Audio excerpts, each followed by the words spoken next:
Everyone, it's Lyle, and today we're doing a review about the most anticipated movie of its franchise. Probably one of the most anticipated movies of the year, The Fate of the Furious. That being said, there's something wrong with my country, because the official release name for this movie is Fast and Furious 8, not The Fate of the Furious. And my country does this a lot.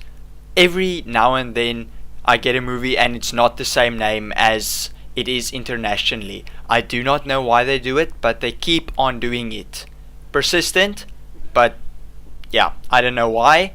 I'm just going with it until I can get out of here. Before we get into the actual review, I need to say I went to watch Boss Baby 2 days before The Fate of the Furious in hopes that it would be as funny and as good as the trailer implied it would be.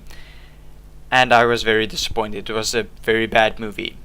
With that being said, The Fate of the Furious is a better baby movie than The Boss Baby. The baby in this movie is actually pretty funny and the plot revolves around it, so that's quite cool. I don't actually like babies, so I don't know why I thought Boss Baby would be funny, but it looked funny. And the only reason that the baby in The Fate of the Furious was funny because it was unrealistic, and I actually don't like babies at all. Okay, this movie opens with Dom and Letty that's on their honeymoon, and then eventually Dom gets into a street race, but this time not a quarter mile, it's the Cuban mile. I guess it's just a normal mile and not a quarter mile. But get this. He drives the slowest car on the island in the race. And he races the guy with the fastest car. Now, there's a lot of explaining on why the car went so fast and whatever that doesn't make sense. But get this, the way he won was in reverse. So he had the slowest car versus the fastest car and he won in reverse. That's only Fast and Furious logic. I mean, if you show me where that happens anywhere else in the world in real life, I would buy you something of your choice. But that is just not ever going to happen. Then when the guy who lost hands over his car keys, Dom just tells him to keep his car. And since his cousin's car, who was the slowest, who he drove past the finish line on fire in reverse, exploded, Dom just gives him his car keys. Yeah, this is not the same Dom. Later, after Dom went to buy some groceries, I think, and coffee, he's stopped by a woman who shows him a phone, and then his face is frozen in shock, but we don't actually see what it is. And then she tells him that Letty shouldn't know. Later, Hobbs is told by somebody from the government that they need to go steal something, but it can't be a government sanctioned operation, so it has to be off the books, illegally, against the law, whatever, and he needs to get his own team that he trusts, and he just says he has the perfect team. Obviously the Fast and Furious team that we all know and love, with the exception of Brian and Mia. R.I.P. Paul Walker, even though it has been a few years since he's died, people still miss him, and this movie would have been different if he had still been alive. The previous movie also, basically everybody misses Paul Walker because he made the franchise good. The franchise is still good, but Paul Walker made it better. So for the entire movie, Dom works with this hacker woman whose name is Cypher, not Scyther, and they go steal God's Eye as well so that nobody could track them. And eventually Dom finds a blind spot in God's Eye, makes if his car breaks down, then talks to Deckard and Ian Shaw's mother. They plan an escape so that Deckard and Ian could get the baby out of the airplane, because it is revealed that the phone that Cypher gave to Dom was she holding Elena and Dom's son hostage. Elena is killed, so the baby is the only thing keeping her and her team alive. And it's revealed that the previous two movies was her team, so he's destroyed two teams of her and then destroyed her in this movie, which is quite interesting. It's all connected, which is seems to be the point of every movie that releases these days. Connect everything. You have to watch all the movies to understand one. Miss the good old days where you could watch one movie. Actually, no, I like the connected universes thing. And, oh yes, so Ian Shaw is broken out of prison by his brother Deckard because their mother forces him to. And then eventually they go to a submarine at the end because Cypher is going to launch nuclear missiles out of it because he stole the Russians' nuclear football. They get stopped. Dom works with them in the end again. And they destroy more cars in this movie than all the other movies put together. Actually, they destroy more cars in one scene of this movie than all the other movies put together. They destroy like all the cars in the entire city. And obviously the Dodge Charger, notably the most iconic car from the entire Fast and Furious franchise, makes an appearance in this movie. It actually makes two.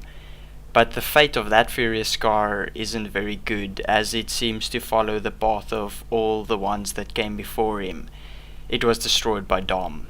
He doesn't have a good record with Chargers, so should probably look into getting a new car that's right for him. But I love that car. It's American muscle, and I love American muscle cars. While Hobbs and Deckard talk, Hobbs brings up a file that says that Deckard got one of the most prestigious, highest honors that the British government gives out, and then one day he just went to prison or was classified as a terrorist and went rogue or something, and he wanted to know how that could happen. And he said the same way that a decorated cop who has a lot of years of experience could go to prison. So that's interesting. Deckard was exactly like Hobbs. He was the good guy, and then he was set up by his own government because they had to do an off-the-books assignment. Now the question most people probably had going into this movie is how they're going to resolve the Brian and Mia situation with their two children. They sort of already did in the end of Furious 7. They're family people now, they can't get involved, and Letty says that as well when Tej says that Brian would know what to do, and she says they can't bring him in for this, they promised. So we all knew this was going to happen, but it is quite a shame that Mia had to be written out of the movie because Brian can't be played by Paul Walker anymore. I mean, no disrespect, but the man did die. Oh, and it seems the last 2 or 3, maybe 4 to 5 years, people think that if you grow strong, you lose your hair, because look at these two. Remind you of somebody? Yeah, it reminds me of this piece of jewel that gave me a lot of joy watching. Oh, and obviously they can't just leave a big role open, so they have to replace Brian. Obviously, I mean, so they get this guy. Now, the nickname they used most often in this movie is Little Nobody because of Mr. Nobody, who appeared in the previous movie first, and that was interesting.